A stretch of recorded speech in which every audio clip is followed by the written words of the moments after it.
Good morning student, this is Kranti sir and today we talk about the voltmeter and ampere meter. Okay? तो चलिए हम शुरू कर रहे हैं। क्लास 12 का जो टॉपिक है उसमें हम आज केवल दो टॉपिक पढ़ेंगे और दो इंपॉर्टेंट टॉपिक हैं जो शॉर्ट में आते हैं शॉर्ट क्वेश्चंस में, और वो है volt metre and ampere metre. तो चलिए हम सबसे पहले अपने टॉपिक को शुरू करें, अपने क्लास को शुरू कर रहे हैं एम्पियर मीटर से।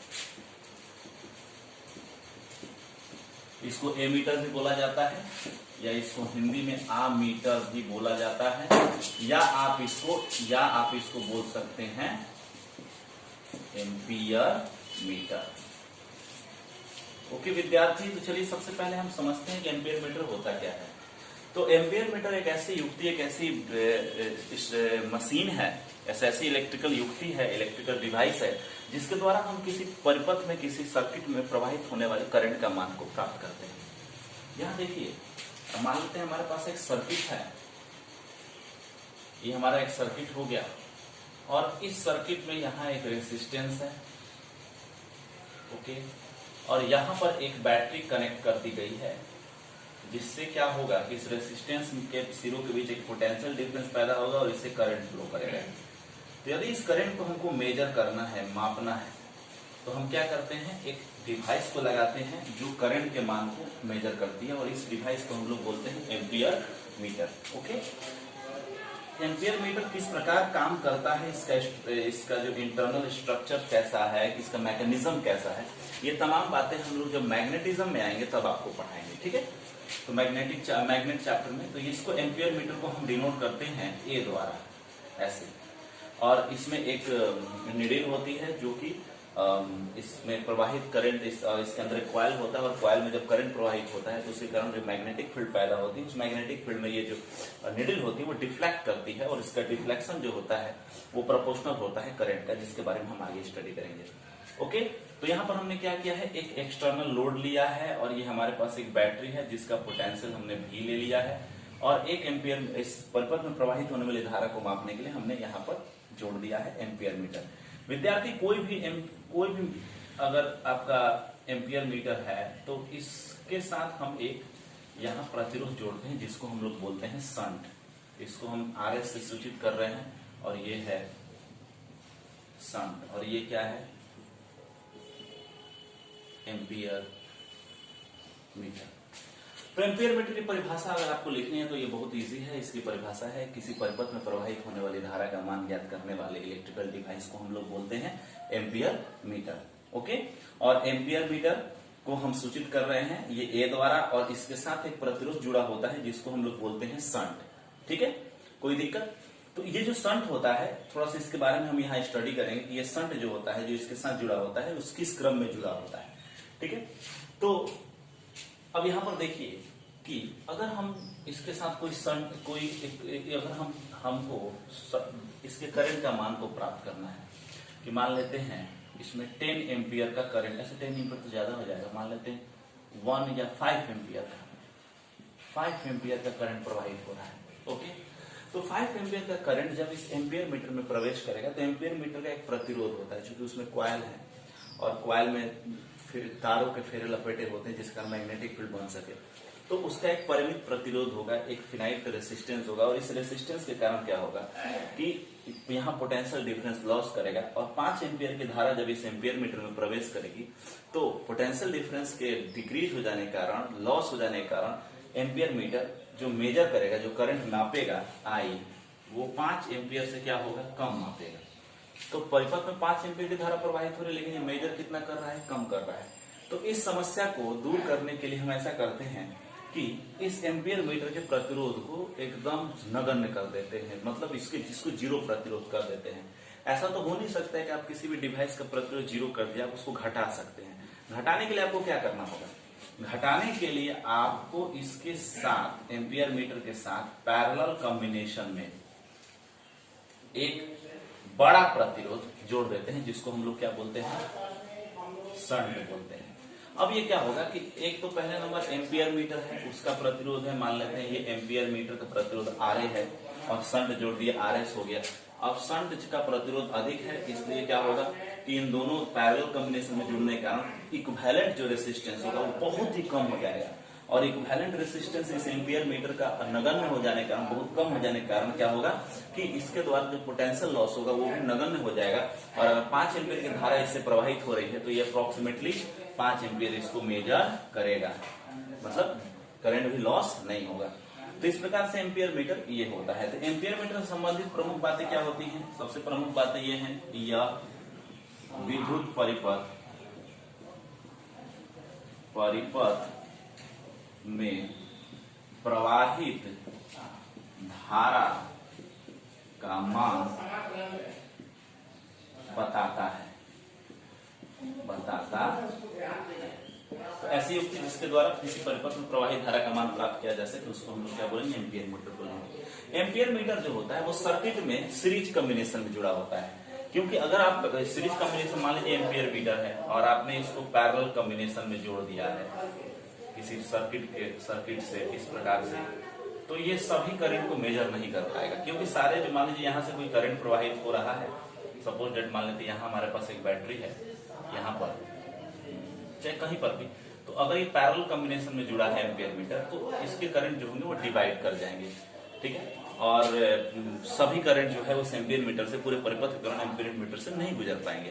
तो एम्पियर मीटर को हमेशा किस में जोड़ा जाता है? सीरीज कॉम्बिनेशन में जोड़ा जाता है। एम्पियर मीटर परिपथ में सीरीज कॉम्बिनेशन या सीरीज में जुड़े होते हैं, सीरीज में जुड़े होते। तीसरा जो इंपॉर्टेंट पॉइंट है इससे संबंधित, उसको हम देखेंगे। यहाँ एक शंट होता है, मैंने बताया शंट का काम क्या है? शंट अधिक प्रतिरोध का एक शंट होता है जो पैरेलल में जुड़ा होता है एम्पियर मीटर में। एम्पियर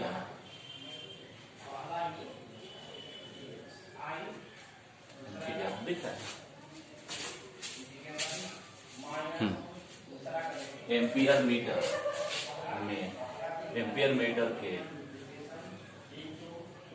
साथ एक अधिक प्रतिरोध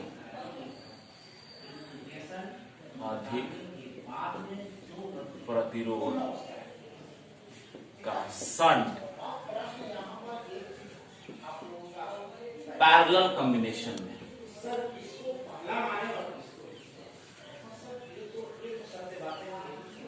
में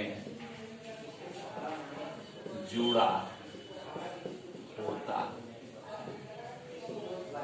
एक सवाल ये होता है, मान लीजिए शॉर्ट में सवाल आ गया कि जैसे 10th में भी यह सवाल काफी इंपॉर्टेंट होता है, यहाँ पर भी इंपॉर्टेंट होता है कि एम्पियर मीटर के साथ शंट पैरेलल कॉम्बिनेशन में जुड़े होते हैं। तो इसलिए जुड़े होते हैं ताकि एम्पियर मीटर के साथ जब पैरेलल कॉम्बिनेशन होंगे तो इस पूरे कॉम्बिनेशन का इक्विवेलेंट रेजिस्टेंस बहुत ही कम हो जाएगा, और इसके कारण जब भी करंट इस एम्पियर मीटर से गुजरेगा तो पोटेंशियल डिफरेंस जो होगा वो बहुत कम लॉस होगा, और इस कारण वो क्या होगा? सही करंट मेजर करेगा। जो एरर है, जो करेक्टनेस है वो बढ़ जाएगा और एरर क्या होगा? घट जाएगा। ओके, तो ये 3 पॉइंट्स हैं। इन 3 पॉइंट्स को आप यहाँ पर ध्यान रखेंगे एम्पियर मीटर से संबंधित, और उसके बाद हम लोग वोल्ट मीटर पर आ रहे हैं, ठीक है। इसका पूरा मैकेनिज्म जो है वो हम लोग पढ़ाते हैं 12th क्लास में, मैग्नेटिज्म में हम इसको पढ़ाएंगे। ओके, तो एक काम कीजिए, आप इसका स्क्रीनशॉट ले लीजिए और इसको आप अपने फेयर पर क्या कर लेंगे? लिख लेंगे, ठीक है। तो चलिए, हो गया, बहुत अच्छा। अब हम लोग थोड़ा सा आगे बढ़ रहे हैं और हम लोग वोल्ट मीटर को पढ़ रहे हैं।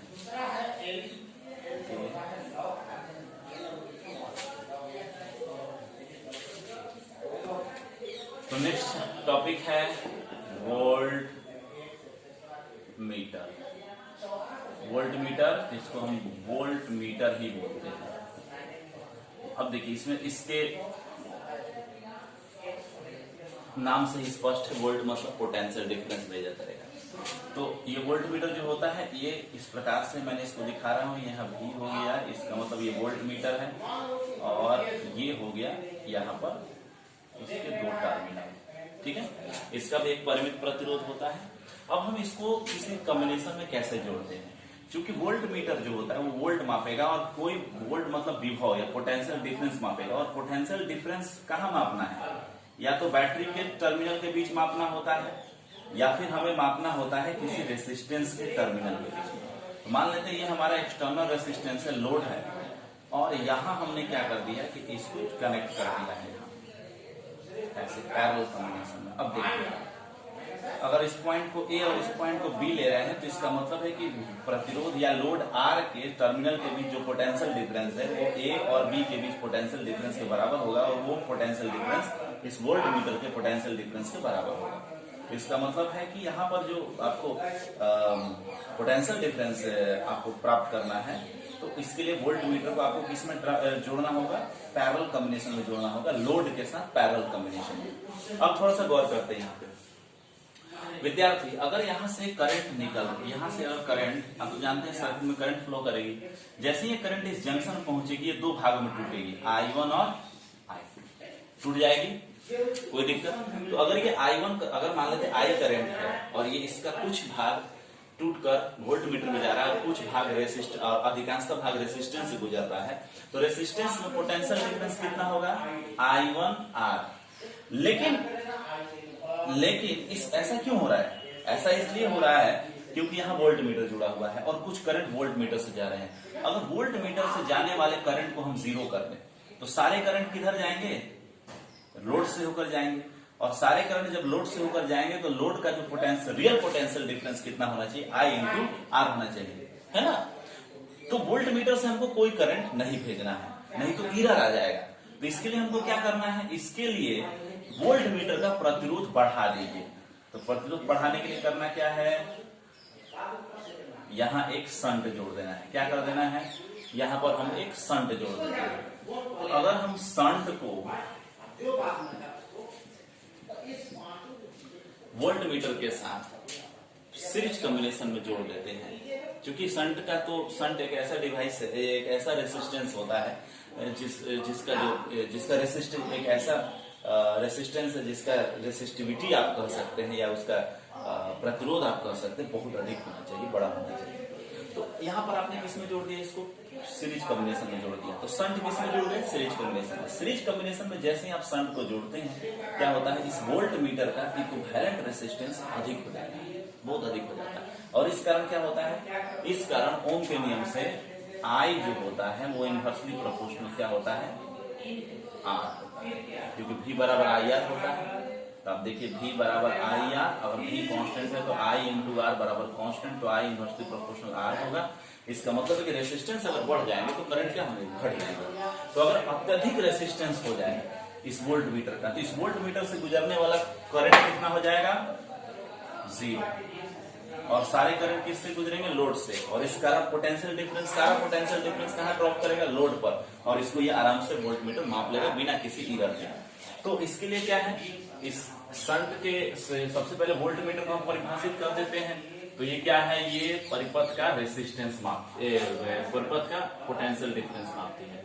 तो वोल्ट मीटर द्वारा सर्किट या परिपथ का रेसिस्टेंस, सॉरी, परिपथ का पोटेंशियल डिफरेंस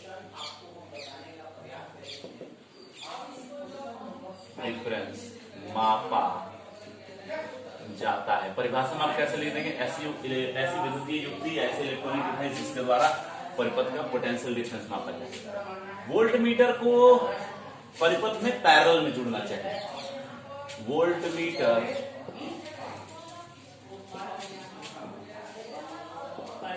सर्किट में पैरेलल कॉम्बिनेशन में जुड़े होते, और तीसरा शंट, शंट इसके साथ वोल्ट मीटर के, और शंट वोल्ट मीटर के साथ सीरीज कॉम्बिनेशन में जुड़ा होता है, सीरीज कॉम्बिनेशन में जुड़ा होता। कोई दिक्कत, कोई प्रॉब्लम? इस प्रकार से क्या हो गया, आपको वोल्ट मीटर से संबंधित कुछ प्रमुख बातें होंगी जिनको आपको ध्यान रखना है, ये एग्जाम में आते हैं, ठीक है। अब ये वोल्ट मीटर और एम्पियर मीटर कितना करंट मेजर करेगा एम्पियर मीटर, कितना वोल्ट मेजर, कितना वोल्टेज मेजर करेगा वोल्ट मीटर, ये सब हम पढ़ाएंगे जब हम लोग मैग्नेटिज्म पढ़ेंगे। ओके, तो हम यहीं तक स्टॉप रखते हैं। आप इसका स्क्रीनशॉट लेकर और उसको क्या करेंगे, उतार लेंगे अपने कॉपी पर। Thank you.